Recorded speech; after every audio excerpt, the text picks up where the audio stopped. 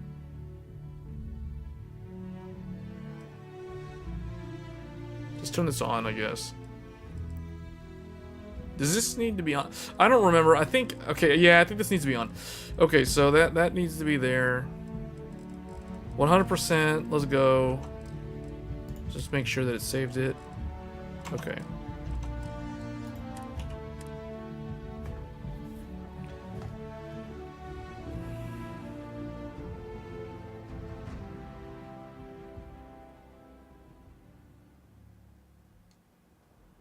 Okay, let's see. Yeah, it does feel smoother. It feels just like the DLSS one. Let's do Afterburner.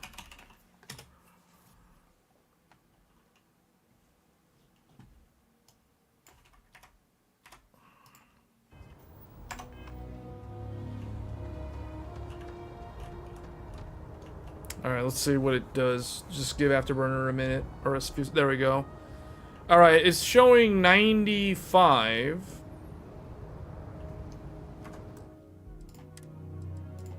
Again, this is 100%, so this is 4K. 4K. FSR3, frame gen on, VSync on. So VSync, for those that don't know, this is 144 Hertz because I'm using a 144 Hertz monitor. Sharpening, blah, blah, blah. Okay, we'll just leave it like that. Alright, let's see what we get. Okay. We are around 90 something in a non-CPU bound area. And let's go to the CPU bound. Or let's go get CPU bound, I should say.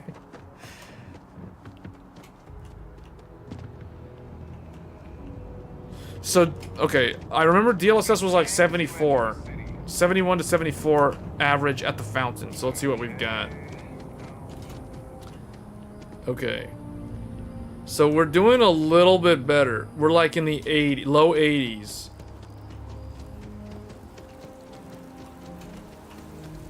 Hey, but we are able to run this. It's a little bit better. It's a little bit better than the DLSS one in terms of the scaling. I mean, I can't really tell. I'm looking for artifacts. Power is about the same. And a little bit more FPS.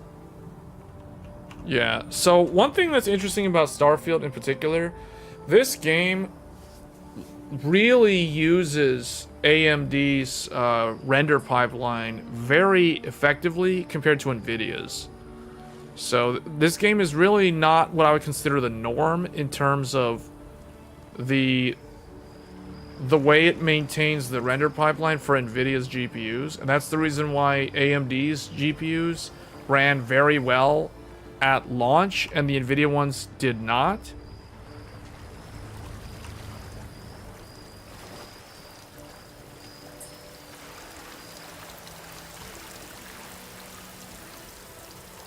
The water makes it go down to 60 something. The water's hard to render apparently. See, as soon as I get out of the water, there's all these NPCs around, but it like shoots up to like 86. That's pretty good. This is a better result than the DLSS 3 frame gen in this one game, which is really weird because you would think that they should be about the same. Because they're supposed to effectively double the frame rate, so I don't know why this is the end result. I would think that the FPS should be higher, because in this area, under native res, this should be like 58 frames per second, so you double that. We should be well over 100 frames. We should be more like 115. So, I don't know. This is a strange game. Starfield is just one of those really weird games. I am going to continue including this in my benchmark test set because this is a unique engine that I don't like to have a bunch of benchmarks that are all using the same game engine. I just think that's kind of redundant. So we're going to continue to include this. But yeah, interesting game. It's a game that I've put like 25 hours in this game, and probably half of that is benchmarking. Or at least a third of it. A third of those hours is benchmarking various GPUs. This would be an interesting one to make a video about, though. Frame generation on Starfield and how it actually doesn't scale linearly. Which is really strange.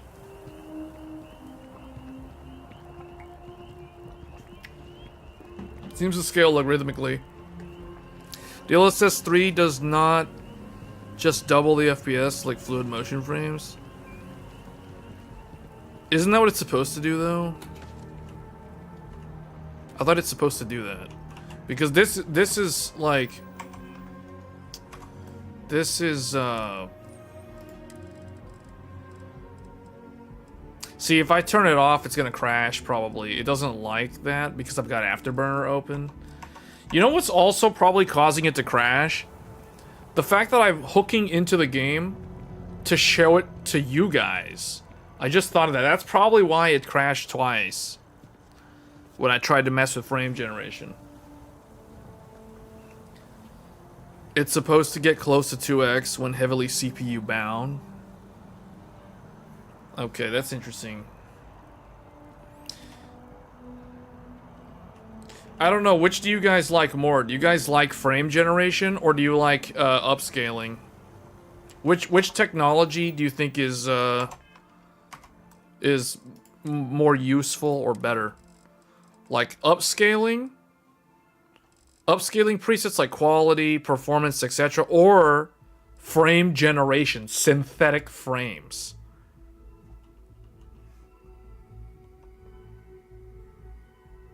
You like upscaling more than frame gen? I feel like, isn't frame generation easier to fix artifacts, though? Upscaling is definitely more practical for consoles. I think upscaling would result in lower power consumption compared to frame gen. I can only imagine synthetic frames add to the pipeline, so you would have to use the same power consumption, if not more. So in that regard, I would think that upscaling is probably better.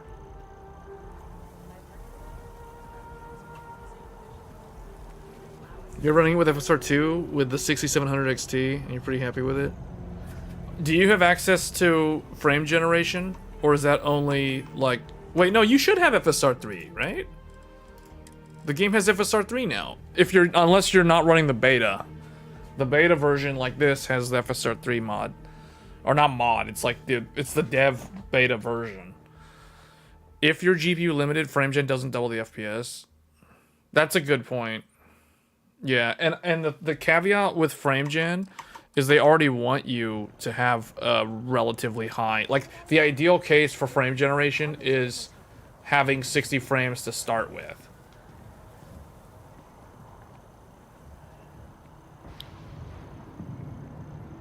Probably upscaling because it has input. Oh, yeah, yeah. Upscaling doesn't have added input the way frame gen does.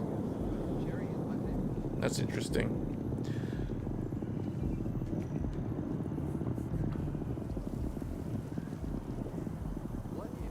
You ran Hogwarts Legacy at native 1440 on the 6900 XT, and it was around 70, 80.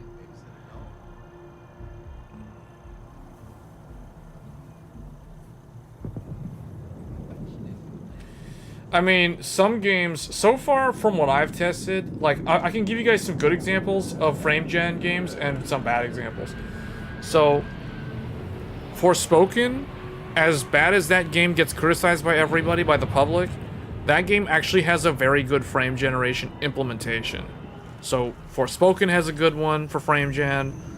Lies of P with fluid motion frames is, well, the reason why Lies of P with fluid motion frames is really good is because that game already had a very high frame rate to begin with, so maybe that doesn't count. But that was one that I tested that was very, very good. It did not have a lot of latency with fluid motion frames turned on in the preview driver. Now we have the official driver with it. Forspoken, if you can FPS cap. Yeah, that's right. You just turn on VSync though. It's pretty easy. In fact, Forspoken caps at 120, so you would double the 240. You can't go above.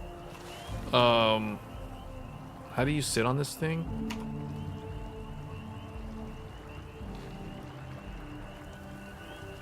So you can just literally like sit in the middle of the town. This is like, we're tired of like running around. We're tired of benchmarking. They're going on strike. They're tired of running around through the city over and over again. They've already ran like 7 laps. 75 hertz would not be ideal for frame gen.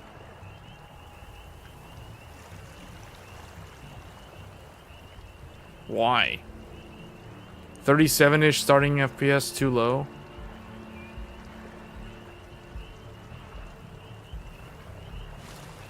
Wait, Avatar frame gen feels weird from how the picture looks. Can't say. I thought it was okay, but that's because I was already playing it at. So I'm used to playing Avatar at 4K. That's the thing, and 4K native is actually really hard to run on that game. It's not broken hard like The Last of Us. The Last of Us Part 1 is like so hard to run at 4K. Like, that game and Jedi Survivor are stupidly hard to run for how they look. The lower the refresh rate, the lower the FPS cap with FSR 3. So, who here is gaming at 4K? Or are you guys all 1440p? Do you guys all have 1440p monitors? Yeah, no, I know. And I played Avatar with FrameGen. Most of my time playing Avatar was actually with FrameGen turned on. 1440, 240. See, I would get a 1440, 240 hertz if I could get one for 24 inches. I'm not gonna buy a 27-inch 1440. For me, it has to be 24 inches. Otherwise, I forget it. Nero's at 1080. Carlos is on, oh yeah, Carlos is at 4K. Okay, so Carlos is in the 4K club. I'm in the 4K club. Hey, that's funny how this game goes into like an AFK screensaver mode. Okay, the screensaver mode is doing like 89 frames with FrameGen FSR 3 in the middle of the city. I like how some random NPC also, like, joined the motley crew and kind of, like, sat down there on the end of the bench. That's funny.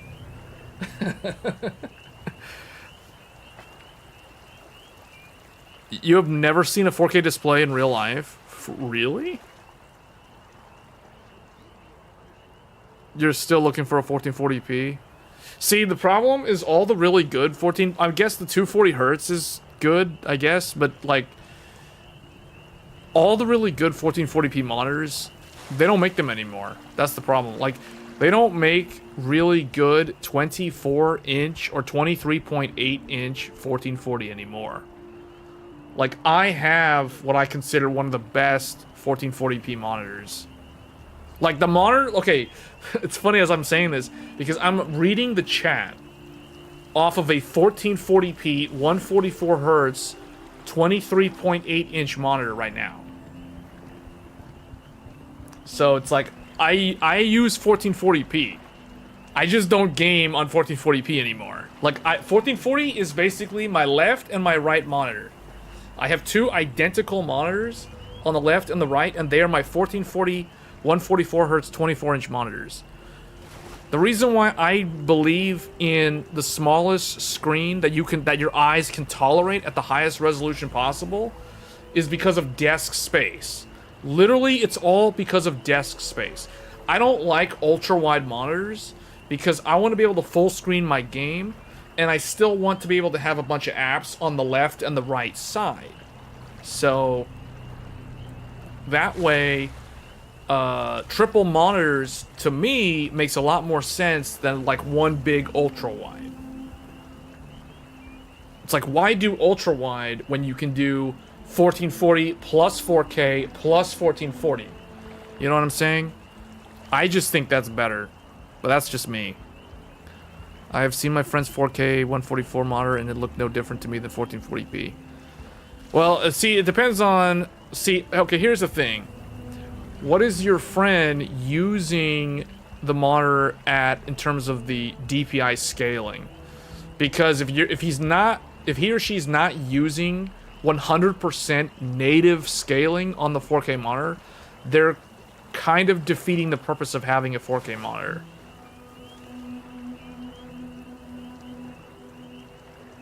I'm looking for a 32-inch 1440 with at least 140. See, to me, 32...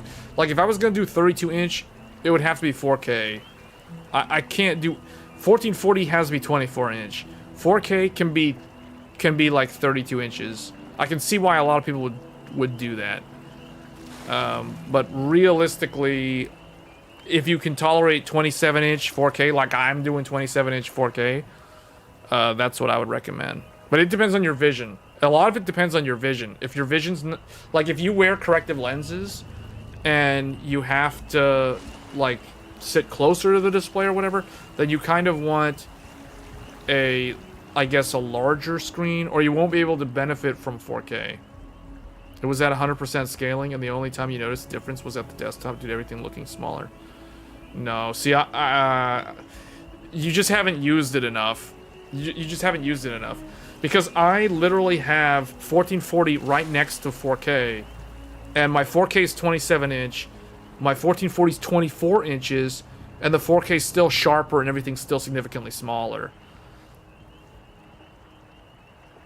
And I remember when what made me not regret going to 4K was Genshin Impact Sumeru launch, because that's actually when I got the 4K monitor, was like Genshin Impact Sumeru. I'll never forget, it was like August 2022 was when I went from 1440 144 to 4K 144. And yeah, no, I can't go back. That's the thing, like, once you get so used to gaming at 4K, you don't want to go back to 1440p. The only reason why you would want to go to 1440 is for, like, higher frames. Like, if you're playing, like, Halo Infinite or something. But, like, someone like me, I don't really play first-person shooters anyway, so I don't really care. So it doesn't really affect me. I like to sit across the room when I have stuff going on. I got used to 200 FPS, hard to go lower. See, yeah, no. I mean, I can tolerate 120 FPS easily. I can even tolerate 60 frames per second for most games. Like Starfield's a shooter, so I would probably prefer this to be higher than 60. But like if I'm playing, like for example, Granblue Fantasy, Like a Dragon, those games, I could tolerate those games at 60 FPS, like the whole playthrough. So it just depends on how you acclimate to the resolution, or the frame rate and the resolution.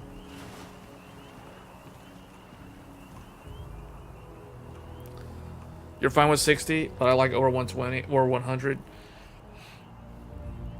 Yeah, I'm pretty much satisfied anywhere between 60 to 144. I don't play a lot of Twitch shooters, so that's why to me, like, really high frame rates don't really matter. And I guess that's a good thing for me, because I don't have to worry about my 4090 connector, like, catching fire. Because I'll never really run it that hard.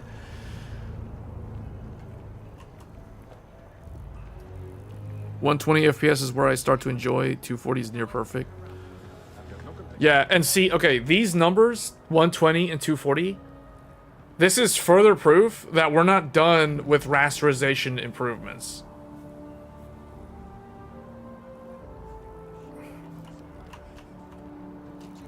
Yeah, but see, like this is nice.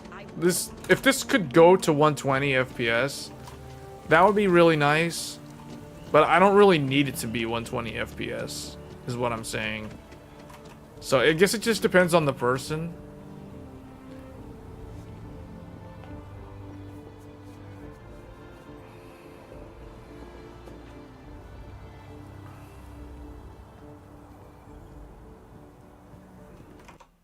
Hold on, let me see. Do I have... Hold on, where is that thing?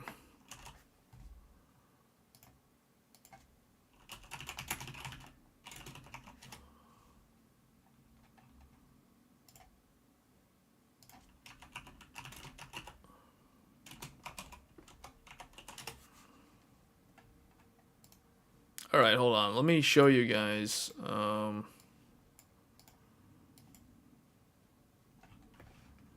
right. There's actually a review on it.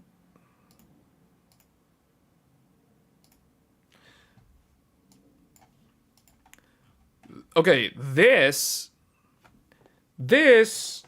is the 1440p monitor that I have.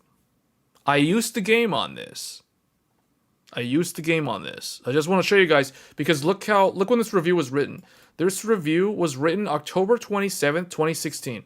So this is why, like, I consider 1440p like a done deal. Like it's a bygone era. It's not like it's dead. It's just like 1440p has been a thing that has really been around since the GTX 1080. See, GTX 1080 was May of 2016. This review was written in October of 2016. So this is older than the 1080 Ti. The 1080 Ti was March 2017 alongside first gen Ryzen. So let's look at this monitor. This is what I consider one of the best 1440p monitors of its time. So let's just to give you guys an idea. This is a 1440p, 144 hertz. There was also a 165 hertz version that had a G-Sync module in it. I think I may have even had the 780 with 1440. Yeah, see, that's the thing. Like, it's been around for a while. You need a 7800 X3D to get very high FPS in Starfield. How CPU heavy it is. Yeah, so here, let me see here. Okay, so here's the size. 23.8 inch, 144 hertz, 8-bit color. This is a TN panel. This is not IPS. This is TN. So it's definitely gaming. That means its gray to gray response is 1 millisecond. Because as much as people don't like TN, the reality is TN, if you want a really good gaming monitor for response time and no ghosting, TN is still the king unless you go to OLED. So the gray to gray, this thing is a very, very good monitor for competitive gameplay, like 144 hertz. And technically, keep in mind, this is 2016. There was not a lot of 240 monitors back then. So 144 hertz on a 1440p, 24 inches back in 2016 was very, very high end. With this kind of, that, and it has pretty good color. Now the color compared to my 4K is not nearly as good, and low power consumption. So that's what it looks like, just to give people an idea. Because I don't think I ever did a video about this monitor. But this is still one of my favorite monitors of all time. So it's not like I don't like 1440p. I was on 1440p for years. 2017, 18, 19, 20, 21, 22. I was on 1440 for like 6 years before I went to 4K. So let's just look. It has a remote control that uses USB to plug in. So you have a remote control for the monitor. So you can switch out the OSD presets, for example, for like overdrive and FreeSync. And it's a FreeSync monitor. That's the other thing. This is a FreeSync monitor. It's a FreeSync premium monitor, I should say, whatever. I mean, back before they ever called it that. So here's the thing. On this side, you have the audio. You've got powered USB. You've got USB 3. You have a full metal stand with height adjust. No telescoping. It has a kickstand. There's a kickstand that lowers so you can put your headphones on the kickstand, so they're not on the desk. I personally never use that, but it's nice that it actually has the kickstand. This is what it looks like from the back. It's very gamer. It looks very gamer. So there's the USB hub. It has HDMI, and DisplayPort. You can do FreeSync over all 3 of those, not just the DisplayPort. That was one of the most limiting things about G-Sync. G-Sync only worked over DisplayPort. FreeSync worked over DisplayPort and HDMI. So all 3 of these ports support FreeSync. So then it had the old D-Sub, DVI, you know, and then it has your audio pass-through and stuff, and then there's another USB for the remote. So very, very good monitor. I probably could have continued using this monitor if I never went to 4K. I would have just continued using it. So, but yeah, it has built-in speakers. They're not very good, but it has built-in speakers. So it basically has everything that you could imagine on a monitor. Kickstand, built-in speakers, etc. VESA compatible for monitor arms. 24 inches is a little small now. No, I think 24 inches is the perfect size for 1440p. I would never buy a 1440p monitor that is larger than 24 inches. And that's the reason why I won't consider 1440 anymore. I don't care if they can get up to like 500 hertz in the future. I'll never buy one unless they can do 24 inches, like my old AOC AG241QX. No, forget it. I'm just going to be 100% 4K. It's just way too good. Because I ran 3 of these. 3 of these for 6 years. I had one on the left, I had one in the middle, and I had one on the right. Triple 1440p, 144 hertz for like 6 years. So to me, that was the perfect setup. And the thing is, I don't want my monitors to take up so much desk space. That's the reason why they have to be 24 inches. So I can fit 3 of them in a row. And I can curve the other 2 to work on the 2 side ones to me. So that's the reason why they have to be 24 inches. Because you got to run 3 of them. That's the only reason, really. Like, I guess triple 27 inches is doable. But, I mean, that's more desk space. So 2 displays are enough. See, if I do 2 displays, one of them has to be centered, so then the other one is always going to be like offset to the left or the right. I can't do like 2 monitors where my center, like if I'm centering the desk, I can't have the 2 monitors like on the side. I can't have the bezel of the 2 monitors in the middle of where I'm looking. So I have to have something in the middle. If you use VESA, you save desk space. Yeah. Yeah. I just don't have a strong desk that can hold those VESA mounts. Because I'm literally using a plastic fold-up table. I'm using a plastic fold-up table. I don't have a proper desk. That's why. For someone who has all these expensive GPUs, I don't even have a proper desk. That's what's funny. That's the ironic thing. It's like priorities, right? You know what? I'm literally using a what do they call it? It's a Lifetime. This is like a $30 fold up 6-foot 6x2. Like, what is the dimensions on this? It's a Lifetime table from Walmart. I'm literally using a fold up table from Walmart with like my 4K monitor sitting on it. I've got my 2 1440 sitting on it. So it's a pretty big desk. Like, I mean, it's 6 feet long by, I think, 2 feet deep or wide, I guess. So yeah. And then this is the 4K monitor that I'm using, for those that are wondering. I've talked about this in previous live streams. The 27-inch InZone M9 4K HDR. Oh, that's one thing. My 1440p is not an HDR monitor, whereas my 4K is an HDR, and this is an IPS. It's an IPS. It's the gaming. It's the one that looks like it goes with the PS5. So, but this is my 4K monitor. It is full array local dimming, so the HDR is actually legit. Yeah, it's the Sony monitor. It's the PlayStation monitor, I should say. So this is the one that I'm actually playing Starfield on right now. Like, this is the one that's in the middle of my desk, and all my games are on this. And this thing has some really good color. So I would recommend, let me see.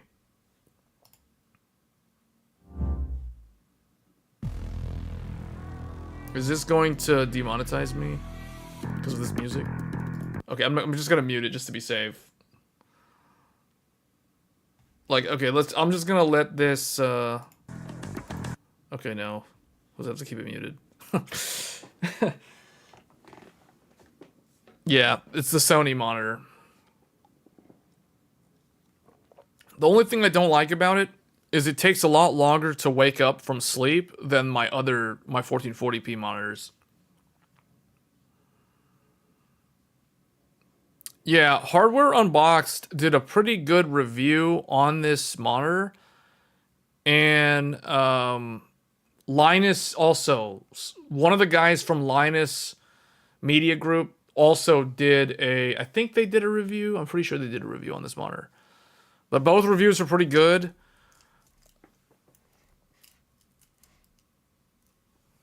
Yeah, no, the Sony one takes more than 2 seconds. The Sony one takes like 4 seconds to wake up. It's kind of annoying. The other two wake up instantly, the 1440p monitors.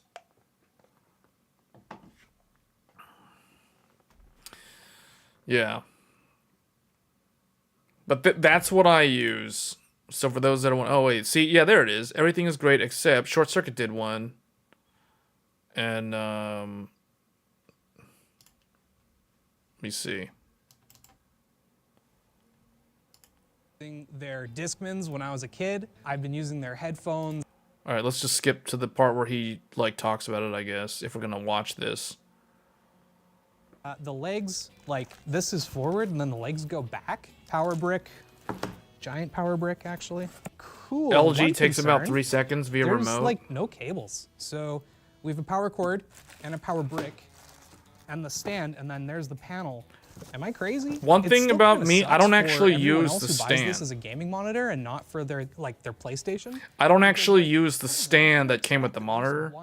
I'm using a triple stand to hold all 3 monitors on a mount.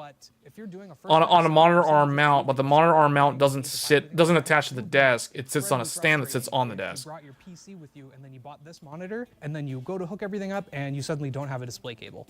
I'd be pissed, because then I have to make a whole extra trip to the store just to buy something. Not everyone does this. Some people just do like a panel on the front, but I like their foam that they've got here. I had to do that on my test bench Is setup. it? Wow, Sony's just reusing everything. For I/O, you've actually got a pretty good assortment of in-outs here. We've got a headphone jack, even though this thing has 2 speakers on it as well, for those of you who actually use your monitor speakers. Not many of you, but hey. And then 3 USB-A slots. Yeah, the monitor speakers in this monitor are actually pretty decent, surprisingly. Or not surprisingly, because it's a Sony monitor. So the audio from this monitor is actually usable compared to your average gaming monitor. Which was a little bit surprising to me. I wasn't expecting them to be that good, but still, if you plug this into any like stereo or computer speakers or whatever, those are probably going to perform a lot better than these. A USB-B slot, and then you've got a... It does have USB-C with DisplayPort Alt mode, so you can use the USB-C cable either as a data transfer or to charge a device, or you can literally plug your graphics card directly into the monitor over a USB-C cable if you have a USB-C on your GPU. Like, for example, if you're on a 7900 XTX or 6900 XT, any AMD reference card that's RDNA 2 or RDNA 3, the flagship cards, those had USB-C on them. Very similar to the PlayStation VR 2, interestingly enough, which actually works with those graphics cards through like Linux mod or something. USB-C port, which can also act as a display port. So if you go to hook up a laptop so to so it or you can something, use that no as problem. a monitor. Got 1 display port input. and then 2 HDMI 2.1s, Or monitor which output. is pretty nice when you'll use more than one. I mean, I guess you can have like your console hooked up, and then you can also have your PC hooked Use up desktop right at your desk mode? or something. Oh my god, that's the same analog stick as the PS5. Is it? Wait, what? No. This is what I'm actually surprisingly Desktop mode on the most phone, tablet, if you interested want in. that Type-C. I just think it's neat. If you want as Oh my well. god, is that Santa PS5? Yeah, look. It's pretty much a PlayStation. So it hooks up basically the same. Yeah, the as stand does make it look majority of like a other monitor PlayStation. Like it stands looks go. like it You would just fit. kinda hook it It in looks and like it then would it's go on. together with the PlayStation Yes. pretty well. Hold on, is there? So that just kind of slots on, and then you've got 2 screws. Looks kind of weird, right? Well, let's see. Yeah, it has a strange looking stand. It's like it's an inverted stand. Kind of works. It It's looks not as it looks stable as cool, some but I don't monitors I've use it. seen, But the reality, actually, yeah, that kind of bothers me. Here's a more fair representation, but it's still pretty wobbly.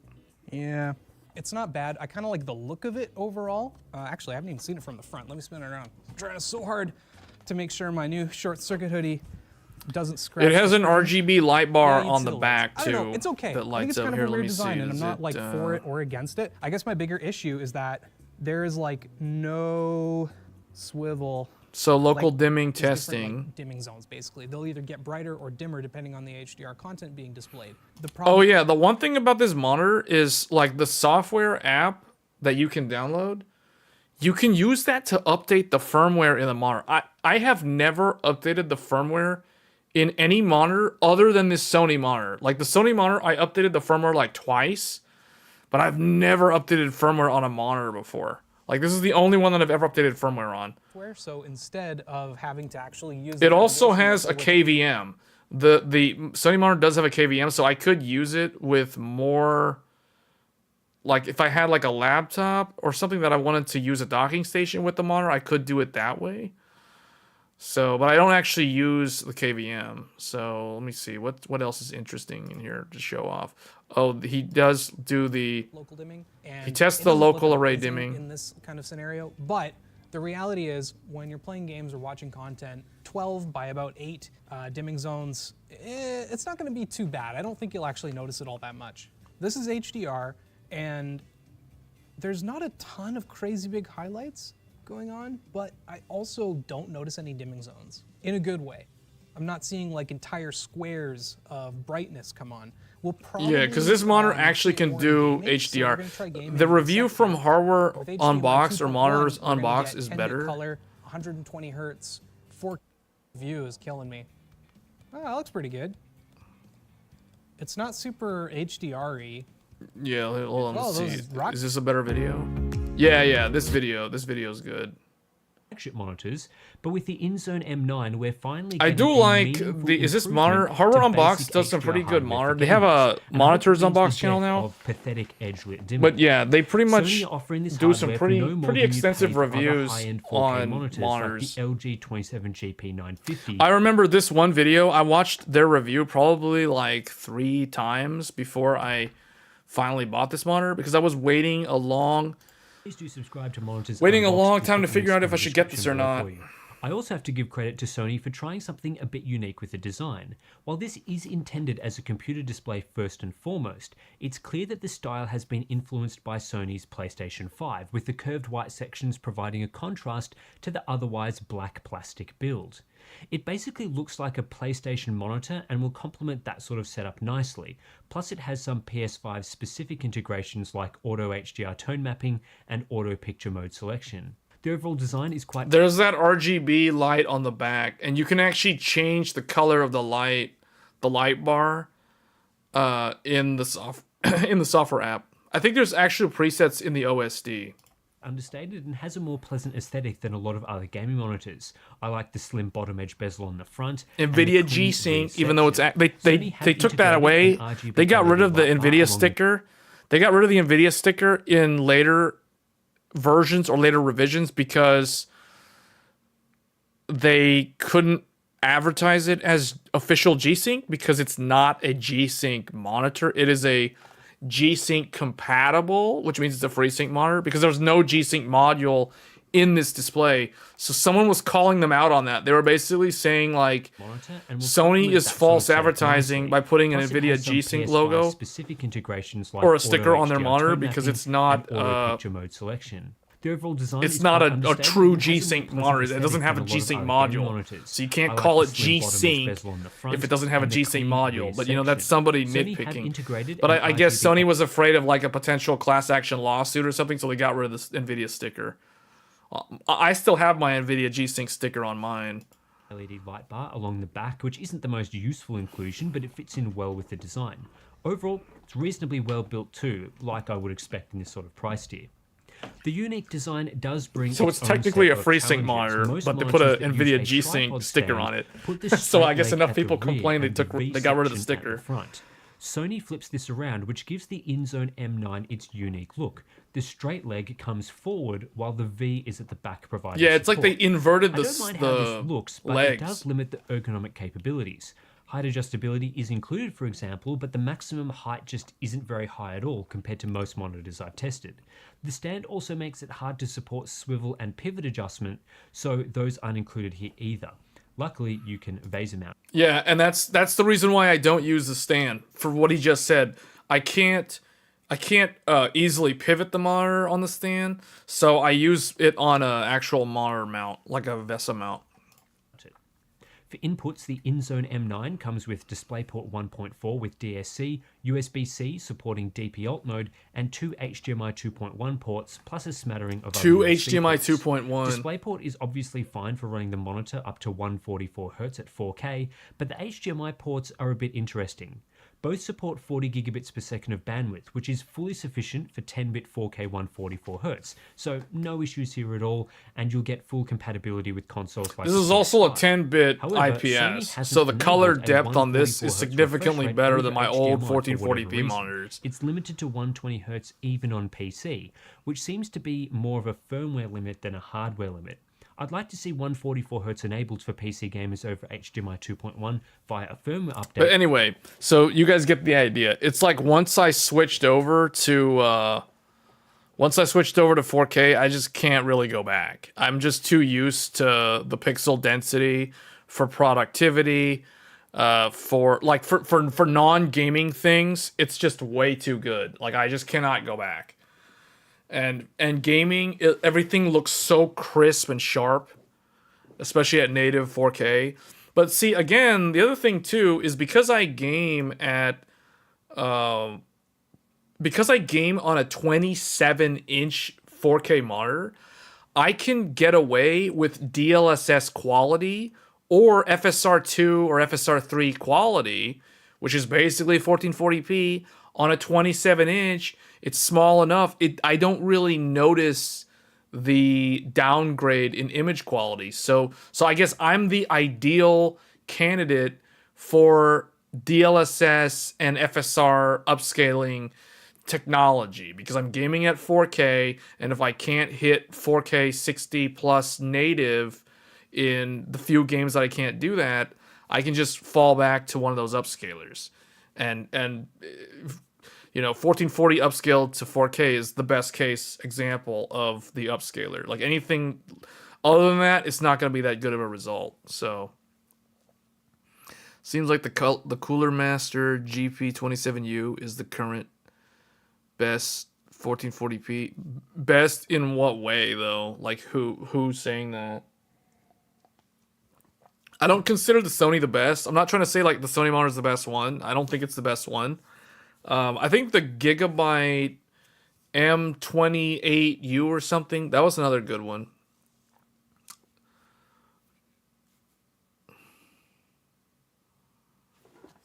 RT, what is that? I've never heard of that. Ratings or like what is that? The other thing too is like it's one thing to read reviews and stuff or watch video reviews, and there's another thing to actually see the monitor in person. Because I remember I went to Best Buy because I had got mine from Best Buy, because it's like the same price no matter where I would get it back in the day, and Artings ratings, is it, what is it, how are you supposed to pronounce that? Artings is a very thorough review outlet. I guess I'll have to look at that for what, like monitors.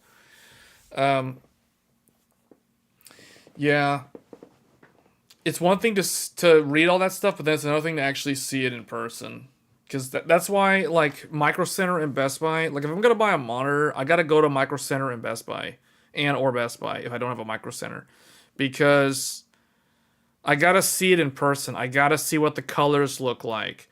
I have to test the frame. I mean, the response time. Like I'm not going to pick and choose a monitor unless I'm buying a really cheap monitor. If I'm going to spend a lot of money on a high-end monitor like this, I have to see it in person via a demo unit before I consider buying it. I'm never going to buy a monitor based off of some reviewer without ever testing it. Unless the monitor is like $200. You know, like if it's some cheap monitor, like a 60 hertz Dell, for example, or whatever, like, yeah, then that doesn't matter. But like something like this, if you're going to spend that much money on a monitor, no. Because think about it. Think about how long you'll keep your monitor. You'll use your monitor over multiple graphics card upgrades. So the monitor purchase is actually way more important than a lot of other electronic purchases. And a lot of people kind of don't think too much about that. If Arting's reviews a pair of headphones well, you can have no doubt that it is a good one. I'll have to check that website out then. I've never heard of it.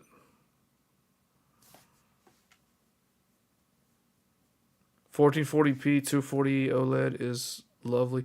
Yeah, I think my next monitor will be an OLED also. I'm thinking, but I'm just waiting for OLED to come down in price. OLED's way too expensive. I want OLED. I want a 4K 27-inch OLED. It could be 140, it could be 120 hertz, it could be 240 hertz. I don't really care. I just want 27-inch 4K OLED. Or 24-inch 1440p 240 hertz OLED, which I don't think that'll ever happen. But it's more likely that the 4K 27-inch OLED will happen before a 1440 24-inch OLED would ever happen.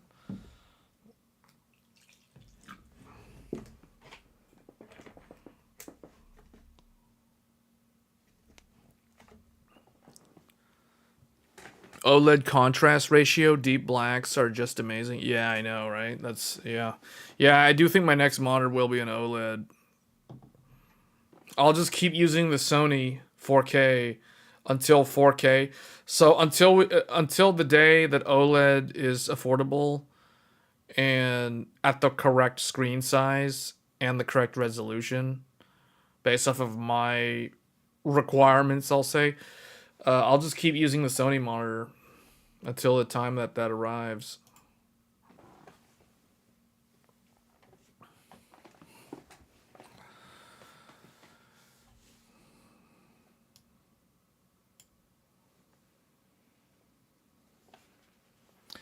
Yeah, yeah. I was surprised there wasn't too much info on OLED at CES. I would have thought that they would have shown more than they did.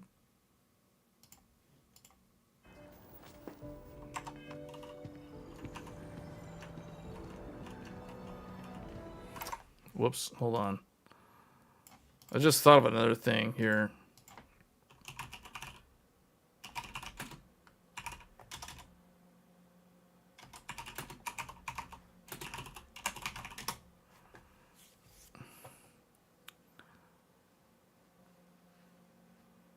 Okay. Here we have a 49 Okay, this will be... Hold on. Now we're kind of changing subjects because we're talking about GPUs. I want to talk about this a little bit. And this will be the last thing. I kind of wanted to talk about this. Where is the thing? Why did I change the monitor? Oh, there we go. Okay, this is Northridge Fix talking about the 4090 melted connectors. I just want to play some... Well, no, wait. I don't want to see him, like, fixing it. Or where's the part where he, like, talks about the... Well... Melted 12VH PWR connector, a well-known issue with 4090s.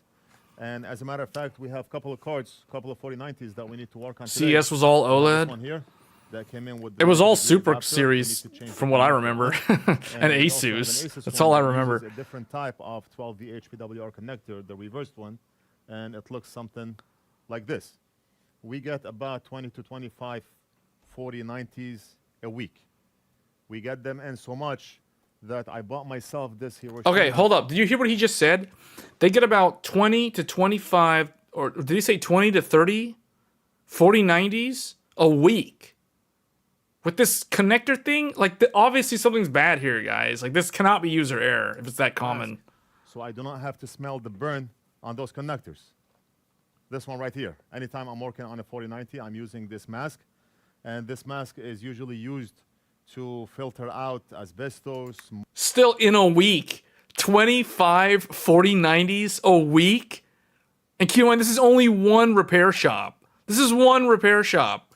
Mold, vapor acid, and all the dangerous chemicals. So every time I'm working on the 4090, the smell is unbearable. This is Like ridiculous. Times 10. It cannot be healthy to keep smelling burnt connectors. 4090s? Nasty smell coming out of the card or of the connector. And I also purchased a huge purifier that I have in the room here that filters out the air in the room. Health is number one, because what good is it if you are fixing 100 cards a month, but you lose your health? You have to pay attention. I do use a fume extractor, of course. As you can see right here, I have two of them. I have this right here, and I have this right here. One of them I put on the side, and one of them I Why put on is the it that top, this so card never had this everything gets problem? filtered out, but still, Why does the I'm working 3090 with the Ti not have connectors, this the whole problem? room will smell It's using the like exact burnt. same connector.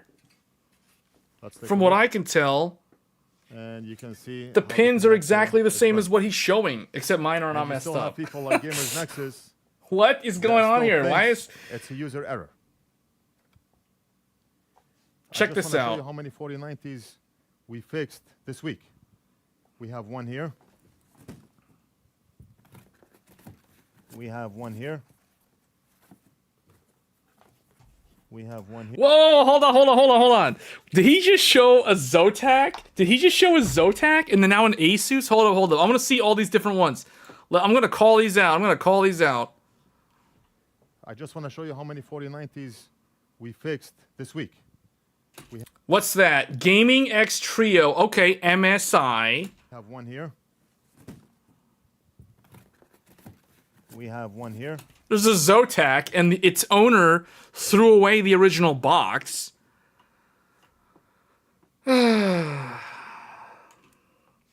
Facepalm.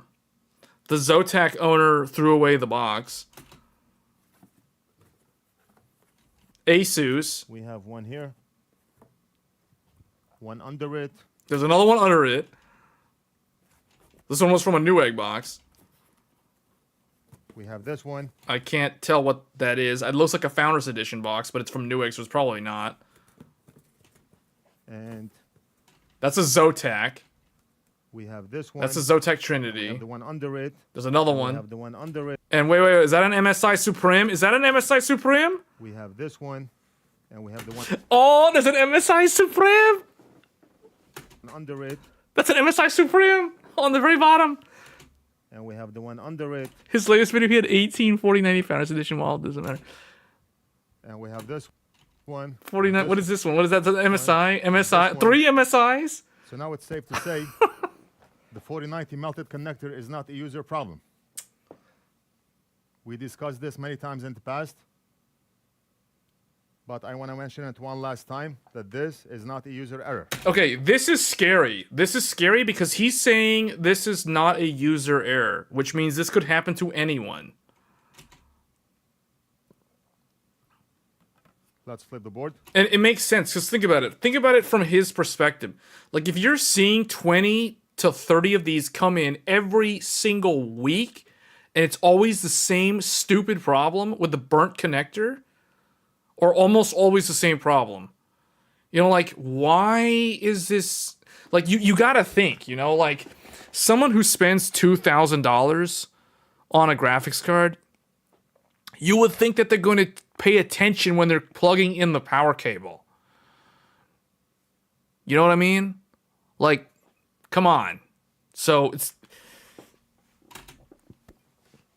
We're going to go on the back here. Now, the board is very thick.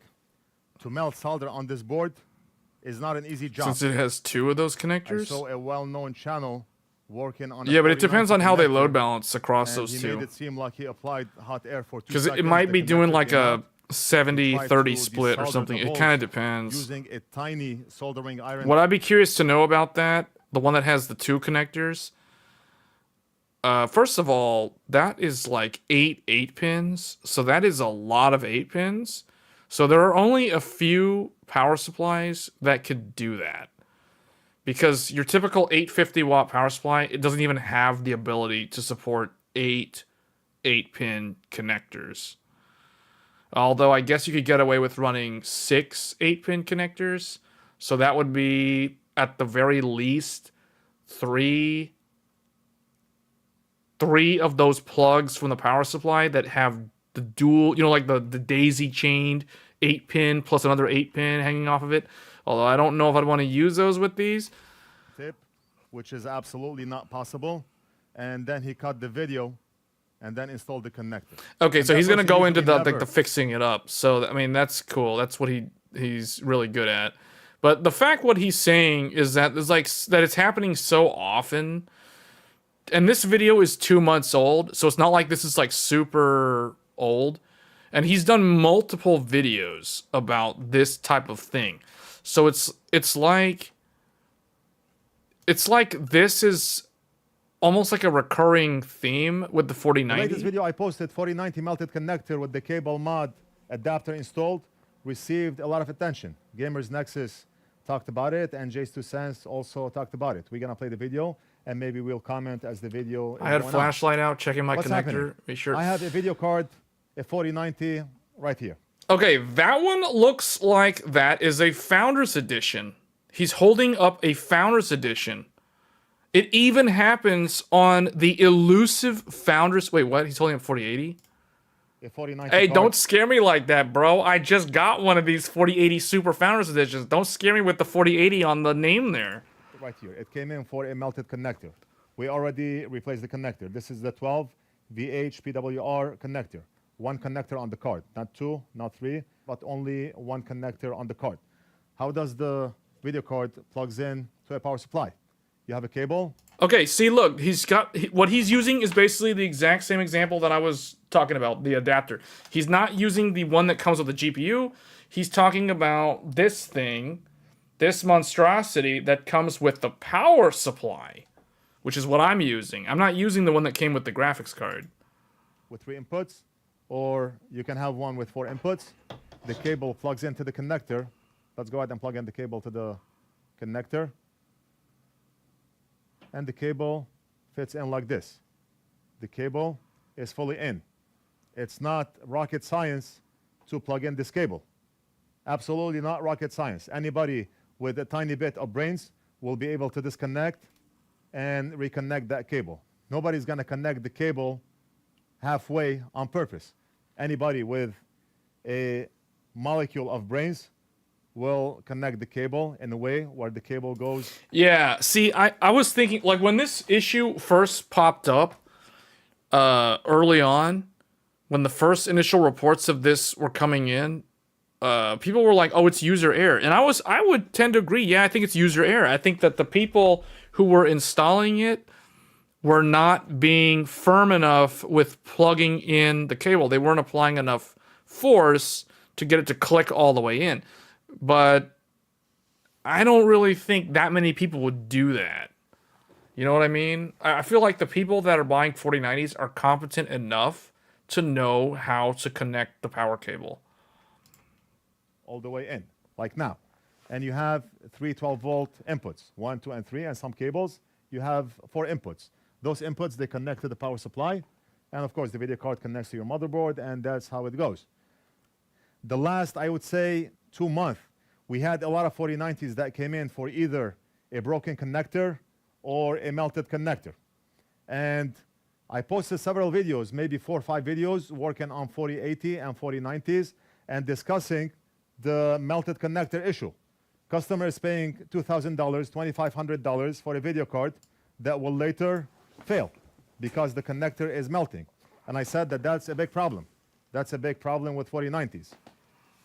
There it Gamers is, Nexus right on the and other screen. YouTubers, they already went over 4080, this 4080 problem Super, maybe in Founders 2022, Edition. and You they can see, said oh, you can't see the that power connector. 4090s Hold on. has a problem with the connectors.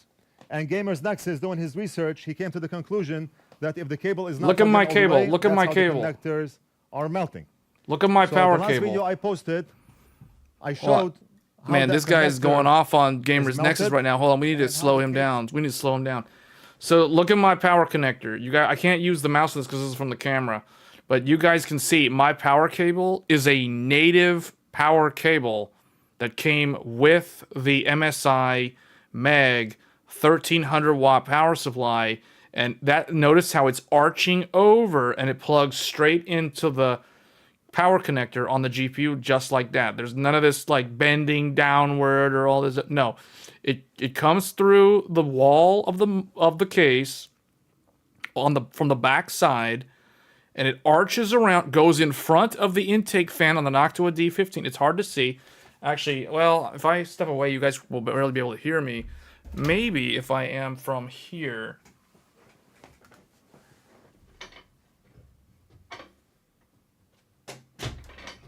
All right, I'm going to remove the glass. There, now without my glass panel.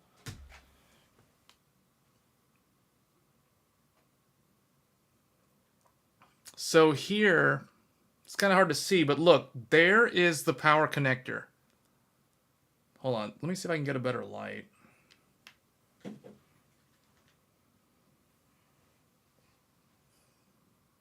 There we go. Look at this. This is the 12 volt high power connector. There's the Noctua intake fan. There's the RTX 4080 Founders 4080 Super Founders Edition. And the fan's not even running right now because it's not doing anything. We're not playing a game anymore. Well, Starfield's literally just paused, I guess. But see that?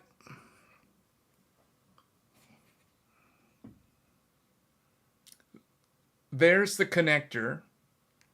It's kind of hard to show it. The lighting is kind of poor, but see, there it is. There's the GeForce RTX. And that's it.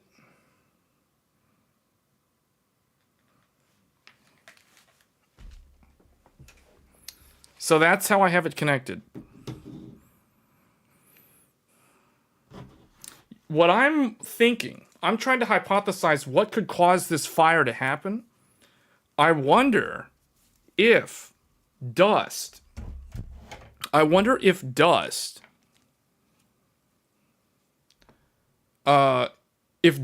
gets in here, in this little, where the pins are, either in the GPU socket, the power socket, or in the cable's connector. If little dust, fine dust, or little tiny hair or whatever from a pet or something like a cat, if it gets in here, maybe under high loads of heat, that blocks the electric contact. Maybe the dust blocks the contact. And that can cause higher resistance on certain parts of the metal where it's not getting good contact. And maybe that could cause the problem? I'm not 100% sure.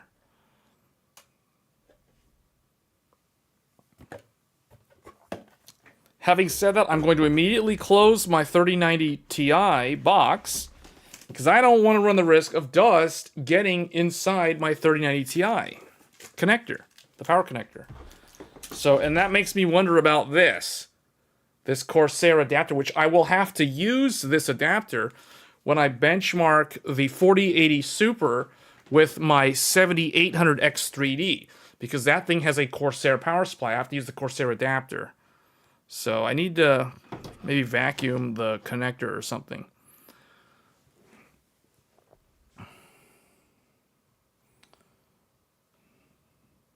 The fan is right under your CPU. Any potential issue you see in the future? No, there's no problem at all. It's actually perfect that way.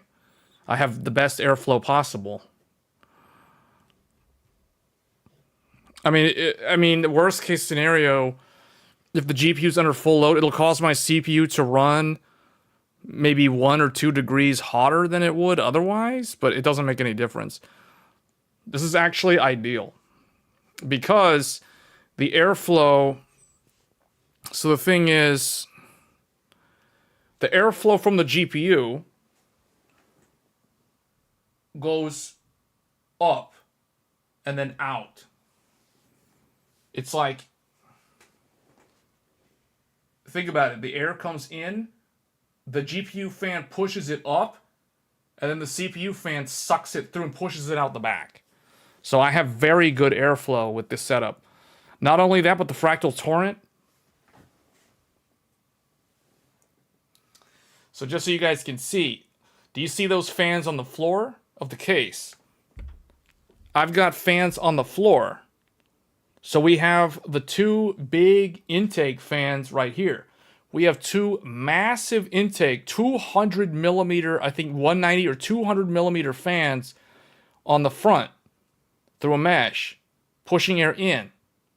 Then we have three fans. These are 140, I believe they're 140 millimeter fans on the bottom, pushing air up into the case. So we have positive airflow in. Then the 4080 will take air at the back and push it out like a blower style. And then the front fan right there, that's just not doing anything right now, that one will push air up in front of the Noctua NHD15 air cooler, which will then push the air through the back. And that's it. The power supply is up top, so it can act as a vent. I don't like the power supply sucking in all that really hot air. That's not ideal. But that's pretty much the setup that I'm running. And you can see the power cable. This case allows the connector to get good airflow because if you see the connector's there, but these three fans here, these fans are pushing air up.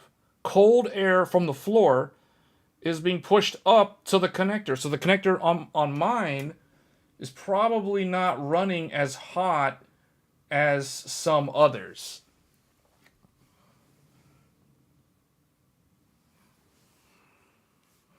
You can see my Fractal Torrent has a GPU anti-sag support bracket where the 4080 Super is resting up against it.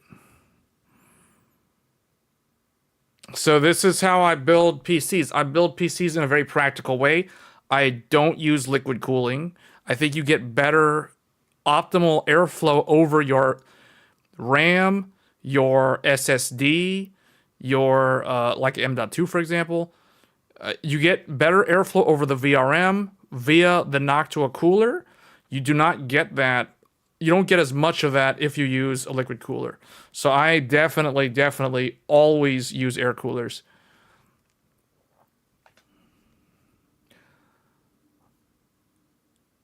There was a model of the connector where the metal was shearing off upon insertion, possibly resulting in shorting, causing the burn. Really?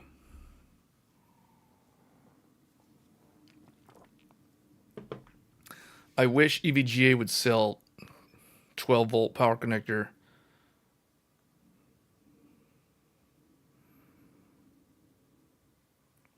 I think it would be a combination of a few things. Temperature, broken connector clip, tight bends, looser metal pins, maybe a few other things. See, I don't know about the bending because I feel like the bending doesn't make much of a difference unless it's in such a way where it's severe enough that it would cause the pins toward the left or the right side to do that. I don't know. Wouldn't it be better if the bottom fan blow out? Since you got two... No, it would not. It'd be worse. It would be worse. You want positive air pressure. First of all, hot air naturally rises. So if I made the fans on the bottom exhaust air, I would be pulling air down. against the natural flow. Second, the graphics card pushes air up. So why would I make my bottom fans work in opposition to the graphics card? You see what I'm saying? No, the way I have it set up is the correct way. There's only one correct answer, and the correct answer is to have the air flow in a way where you achieve positive air pressure. Now, you can do negative air pressure, but negative air pressure, the difference between positive air pressure and negative air pressure is negative air pressure will result in a lot of dust building up inside your PC much faster than if you had it set up the way I have it set up. So I rarely get dust in my case. I only have to like vacuum the case maybe like once or twice a year. So I mean, you guys can see it's not really that dusty. I mean, there's a little bit of dust I can see just by looking at the bottom. But I mean, I've got air filters on the intake and on the bottom. So yeah, the Fractal Torrent is very, very good. If you don't want liquid cooling, the Fractal Torrent is one of the best cases for sure for airflow, for air cooling.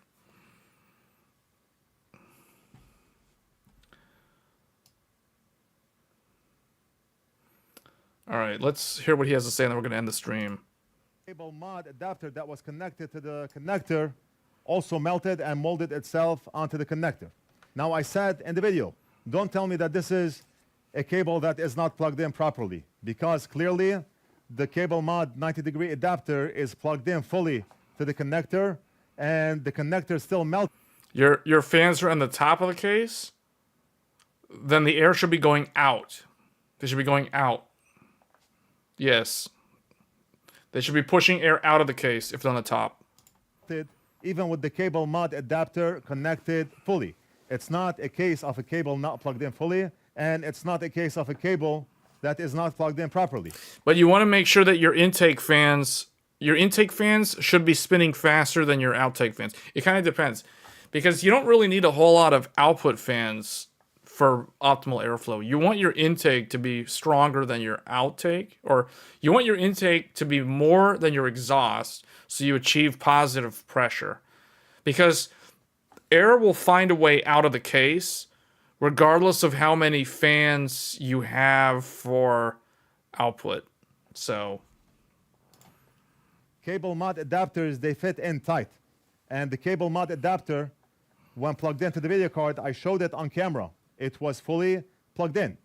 Now, I mentioned in the video, the fact that the 90-degree cable mod adapter was plugged in fully to the connector and the connector still melted, then we know that we have a problem with the card. We have a problem with the card. We do not have a problem with the cable. It's not a user error. It's not a cable not plugged in properly problem. It's not a cable mod problem, but it's a problem with the design and the engineering of the card. The connector still melted even with the... Okay, that's scary if it's really a problem with this. This is really, really bad. This is really bad. 90-degree cable mod adapter plugged in. Now, Jay from Jay's 2 Cents, he's more in line with what I think, whereas Gamers Nexus, he still thinks, or he still blames it mostly on the user, but he said that it could be... Okay, yeah, I can join. I can join shortly after this. We're really close to the end of the stream. I should remove the connector that slows down the fan speed. I want to talk about some stuff specifically regarding the 4090 melting connectors. Hold on. So for what you're using, Treo, like if you're... what CPU are you using? Because it depends on what CPU you're using. If you're using a 79... If you're using a Ryzen 7000 CPU, you should not use the low noise adapter on your Noctua air cooler. If you're using a Ryzen 5000 series or an older CPU, then you can use the low noise adapter. But in general, from my own personal experience using 7000 series Ryzen, I do not want the low noise adapter. I removed any low noise adapter for better airflow, for better cooling for these CPUs. Because these CPUs tend to push as fast as they can to 95 Celsius, or in the case of X3D, to like 89 Celsius. So you want your fans, you want your air cooler to not be the bottleneck, although it'll probably be the bottleneck. Okay, for 5800X, then you could probably just keep the low noise on there it won't be a problem. Oh, if you mean intake fans, yeah, no, I wouldn't run the low noise on the intake fans. Although it kind of depends on how good your airflow already is. I don't know about that. It's definitely not as hot as 7000 series. I mean, I still have my 5800X. It doesn't really run that hot. Now, granted, I use a Noctua NHD 14 with my 5800X. I've never had it run like... Mine doesn't even get up to like 80 degrees at all. So the hottest my 5800X will go up to like 74, 70, maybe 75 at the hottest on a Noctua D14. So it's like, and that isn't even the D15. That's the older one. And I have the retrofit kit because that wasn't meant for AM4. A few have melted now with cable mod adapters on there. Where we stand with that, what has been actually said, what is being done, kind of going into this a little bit farther. So if you haven't watched Northridge Fix, which by the way, I wouldn't mind doing a collab with him. What I would love to do with him, because he's local, he's in Northridge. What I was like, where? If you want quiet, run What I would 140 love millimeter to to do 200 millimeter. Yeah, I know, right? have a Like, collab with him where he I'm running teaches me 200 how to millimeter on my actually solder. intake and 'Cause guess what? 140 Everything he millimeter uses, on he my sells in his store. So that floor nice intake. microscope and all the tools. It's all there. Yeah, I want to learn too. Yes. I want to watch you learn. Because I watched his video that. Okay, these guys are did just that talking everyone and their nonsense mom and then now, their mom's so mom it's and like, then can we their- just skip to the... Nvidia. The problem is the card itself. If over their cards for us to fix, we fix it, we fix them, and we mail the cards back to CableMod. That's how we are partners. The problem is not user error. The problem is not a cable issue, not a connector issue, not a CableMod 90-degree adapter issue, and not a power supply issue, but rather the problem is Nvidia. The problem is the... Yeah, he makes a good point in pointing the finger at Nvidia, not CableMod, not the power supplies. Because here's the thing, guys. Here's the thing. Why is it that in every single scenario where the power connector melts, it's always on the side connected to the graphics card? It's never on the side connected to the power supply, even though some power supplies use the 16 pin on the one that goes into the power supply. The power supply that you guys see my 4080 Super that's connected to right now, it has a 16 pin, a 12 plus 4, connecting straight into the power supply. So I have the same exact connector going into the GPU and the power supply. Yet every time this happens to people, it's always on the GPU side and it's never on the power supply side. So that raises some eyebrows about the pin temperature tolerances on the physical connector on the GPU. The card itself. Even if the cable is plugged in all the way, the connector can melt, and that's an issue. Okay, that's scary. That's terrifying. On the user. You can plug it in correctly, and it can still melt. Tolerance means if the user plugged in the cable, like they always do with all previous generations of video cards, like I just did, and that cable had a 0.5 millimeter gap on the side, that could cause the connector to melt. Is that on the user, or is that on the maker of the card?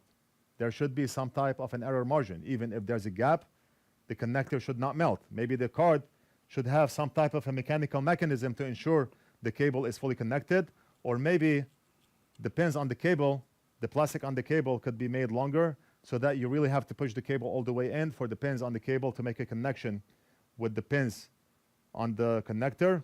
Or there could be some type of a sensor circuit to detect if that cable is plugged in all the way or not, and then the card will prompt the user to reconnect the cables.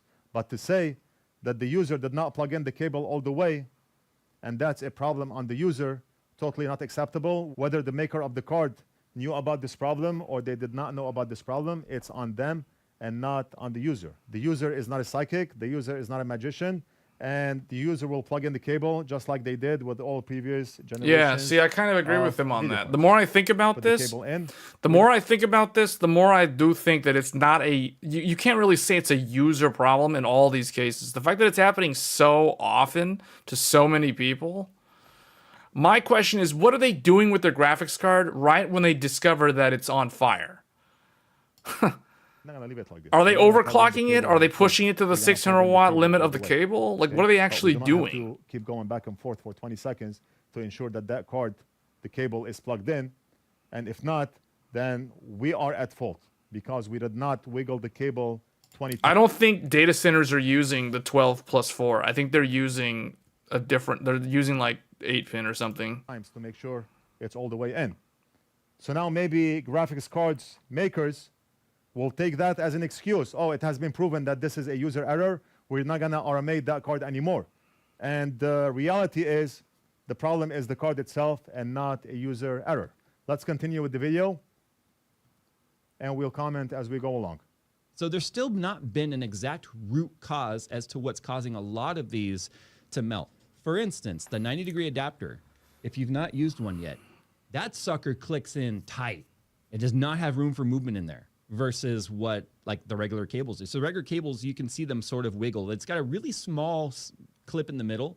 It needs a double clip, one on each side. Yeah, man. The That's what fact that needs no to one happen, has 'cause that would come keep to a people clear, inside. concise Anyway, answer on the because root it's such a cause of small this clip in the middle, it can wiggle. is very That concerning. I wiggle gotta can make lead to sure pull that I contacts, don't which want can let lead any to higher dust resistance, leads to higher because temperature I have a melts. hunch that Okay. maybe it's dust. So Dust gets in the is connector, firmly in the camp of and then it causes this is an resistance Nvidia on problem, parts of the should metal this be a recall, contact, et cetera, et cetera. and that Okay. leads to higher temperatures by the way, in it's certain always on the regions, graphics eventually card causing side. it to If you have an to adapter, deteriorate and then you have a melt. plug going into the adapter and you have one going into the card, it still always melts on the card side, not the adapter side. Like See, and he just made up. Jay just brought up a really good point. If you even if you're using the 90-degree angle adapter from Cable Mod, when it melts, it always melts on the side on the actual connector on the Nvidia PCB or the AIB PCB. It's never on anywhere on the physical cable itself. It's always at the connector to the GPU board itself. where the plug goes in. In the video, I showed you how that Cable Mod 90-degree adapter is fully plugged in to the connector. And I showed you that the adapter is fully plugged in to the connector. And Cable Mod confirmed that the adapter was fully plugged in to the video card. A note from Cable Mod. This is the one instance where it did look fully seated, which is why this one especially we wanted to look into.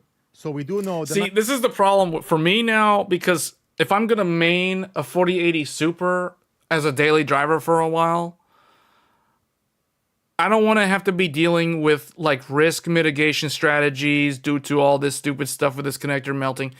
So I got to figure out like a really good strategy to make sure that I'm not going to end up like one of these guys who have to deal with this broken, messed up connector thing. The reason why I didn't have to deal with this on the 4090, even though I already have the 4090, is because I don't use the 4090 typically for gaming and all other stuff. I use it for other things. That's the reason why I don't really think it's a problem for my 4090, unless I start using the 4090 as the daily driver, and then that's going to be even more concerning because that's even more power consumption.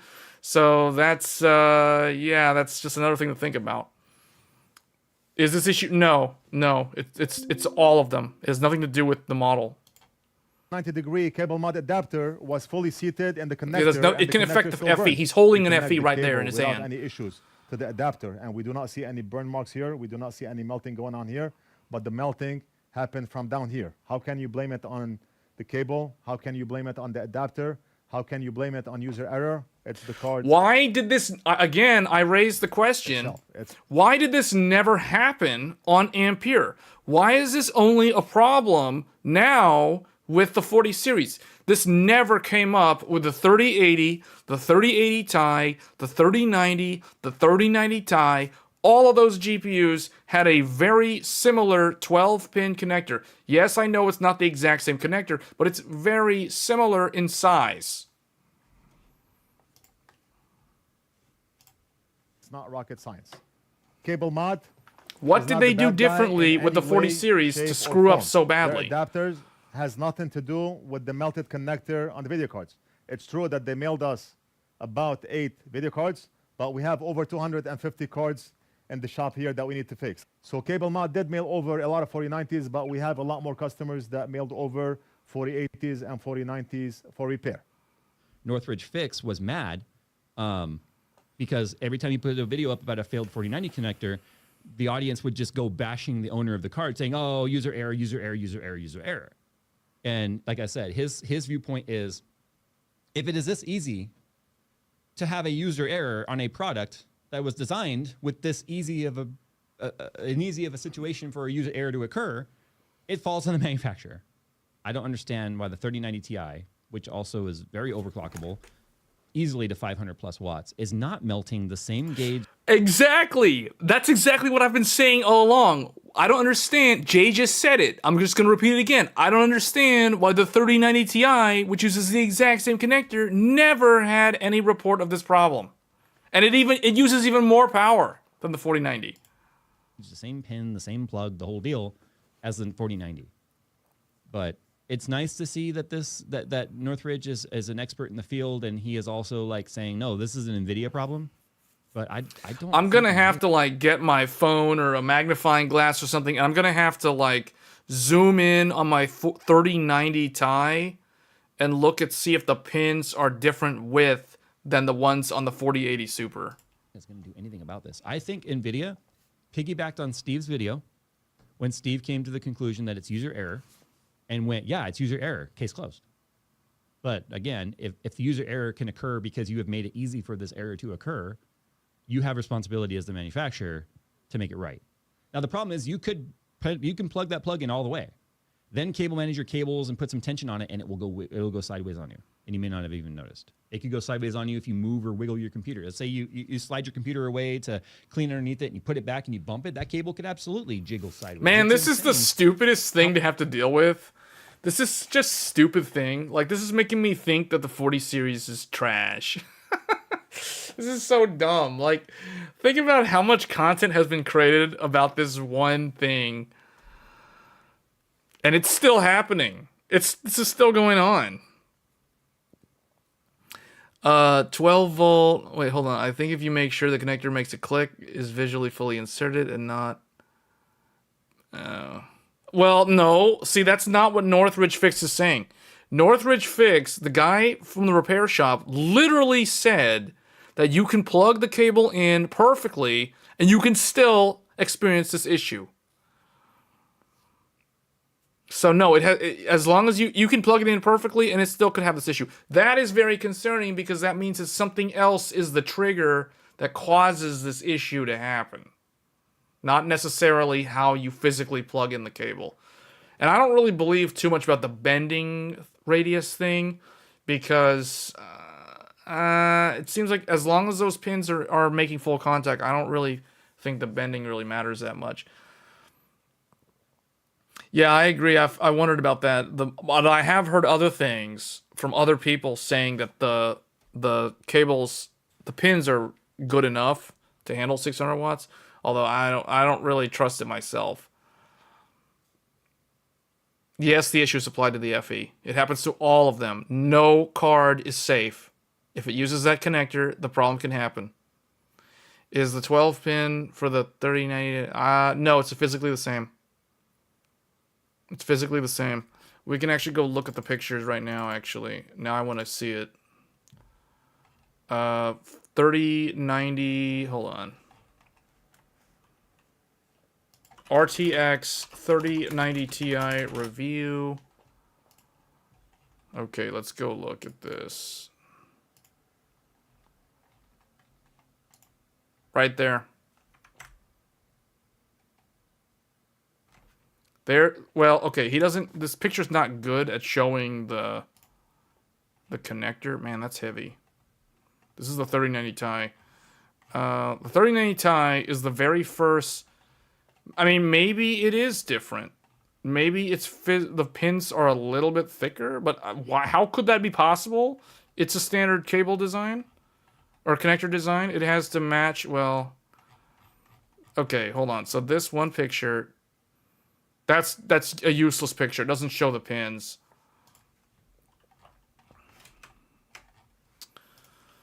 RTX 4090 review.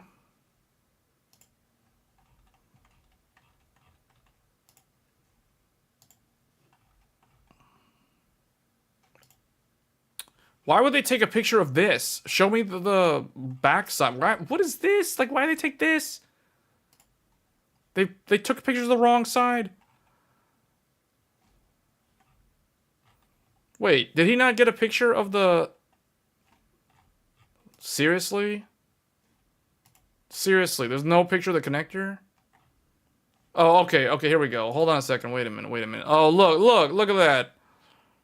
1, 2, 3, 4, 5, 6, 7, 8, 9, 10, 11, 12. And then there's your 4. So see how they're all even? That is how it's supposed to look. 35 millimeter distance for what? Oh, Nvidia did that? Or does PCI SIG did that? So hold on a second. So this is the connector. This is the 4090. And this... What am I looking at? Where is the picture? Where's the... What am I looking at? Where's the actual picture? I thought I saw one. There it is. 4090... 3090 Ti.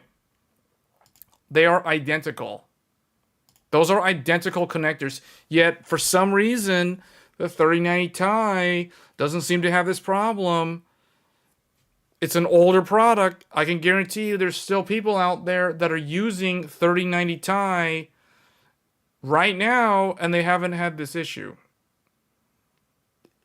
Guys, it's literally the same because I can take my power supply adapter from Corsair, my 16-pin, I can plug this into my 3090 Ti, and then I can take it out, I can plug it into my 4090, and it plugs in the exact same way. It's the same connector. It's physically the same connector. 3090 Ti, 4090, or actually 4090, no, 3090 Ti, 4090. This is 4090, this is 3090 Ti. So it's the exact same connector. They even say the 3090 Ti introduces the new 16-pin power connector. Note the 4 small pins above the larger 12. This connector is specified for up to 600 watt power delivery. All 3090 Ti cards come bundled with a 3x8 pin to 12 pin adapter, while the ATX specification states that the card should limit itself to 150 watts. If the 4 small sense pins aren't connected, Nvidia made sure even the 3x8 pin. So, you know what I can tell you guys? What I can tell you is when I plug my 3090 Ti in to this, which physically has the sense wires on it, it can go to 450 watts. It'll go to 450 watts easily. Yet no one seems to have reported issues with this. With the old 3090 Ti. 3090 Ti also supported SLI NVLink, so there are some advantages that this has over the 4090. They are few, but it does have some advantages. So anyway, just wanted to point that out, that is what it is, and the 4090, for some weird reason, has this problem, and I don't really like that. 4090 comes with 4 8-pin adapter. 3090 Ti comes with... Are you serious? They don't have a picture of the adapter? It comes with a 3 by 8 pin adapter. Just like the 4080. Except the one that comes with this doesn't have the sense wires. You've never heard of 3090? Yeah, I know, because it hasn't happened. Alright, anyway. Has anyone tested transient spikes? Yes, and they're very bad on the 3090 Ti. That's the thing. So here's the thing, guys. Check it out. Power consumption. Check it out. Look at that. Look at that thing. This thing can spike up. Let's do the spikes. Spikes! Oh, wow. 6900 XT is the worst. 20 millisecond spikes. Oh, right there. Bam. 528 watts on 3090 Ti. Vega 64 was over 500. And that is the reason why I knew about this problem with OCP years before anyone else knew about it because I had a Vega 64 that could trip my power supply and shut off my computer. Benchmarking Final Fantasy 15 every single time Vega 64 would shut off my computer. And it wasn't until I upgraded to my Corsair 1200 watt that I fixed the problem because that power supply is more tolerant of the transient spikes. So it's the transient spikes that are a problem. But look, 3090 Ti, 528 watts. Radeon RX 6900 XT, 619 watts. But keep in mind, the 6900 XT is using the standard 8 pins. So I don't know which card they used to get that result because I don't really see how you could do 619 on 2 8 pins. I don't know how that's possible. So, because the reference on this is 2 8 pins. 4090 is 499 spikes. Yeah, it's in here.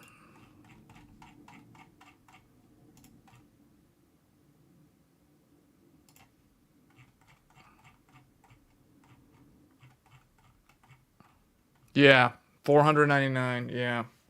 So not as bad. See, 3090 Ti is worse. 3090 Ti uses more power. Yet and spikes worse. Yet it never had the problem. So I don't know what the deal is. I honestly don't know. My only guess is that they had different suppliers for the physical connector for the Nvidia cards for the 40 series, and they were probably using a single OEM to supply the connectors for the 3090 Ti because they didn't manufacture that many of them. So the 3090 Ti, it's possible that the 3090 Ti, because it was the prototype that would later become the 4090 PCB, it probably was built with a higher spec, a higher tolerance than the 4090 was. Because they knew how much power it could consume, they knew how much it could spike to. So it's possible 3090 Ti has a more robust physical connector, even though they look the same. I don't know. You have to look at it under a microscope, really. Or somebody like Northridge Fix with his microscope, he could probably look in there and he could study the design of the physical pins on a 3090 Ti connector and compare that with the typical 4090 connector and the 4080 connector. And maybe there's a difference there. This would be something very interesting to investigate because I feel like the 3090 Ti holds the key to the answer here, strangely enough, because it does not have this problem. And yet the 4080, which uses significantly less power, does run into this problem, although not nearly as often as a 4090. So that's where I'm going to go ahead and leave this stream. I think this stream went off in a totally different direction, but I think it's a relevant topic as someone who recently got 4080 Super. I don't want to be dealing with a fire hazard, to be honest. So I'm going to do more research on this topic and see what I can find out. We may talk about it in a future video or future content or live stream. If you're new to the channel and you like these sort of like technical analysis sort of topics, anything PC DIY and gaming, feel free to hit that subscribe button. I don't like to nag my subscribers in my videos. If you don't want to subscribe, you don't have to, but it does help me out. It does motivate me to keep making these type of videos, especially like the live streams, interacting with the audience. So with that said, I'm going to go ahead and end the stream. We will be back tomorrow with our weekly show, This Week in Tech. So if you are wanting to tune in, it'll be similar time, probably a little bit earlier than now, probably like 4 hours earlier from now. So look forward to that, and I'll catch you guys next time. Take care.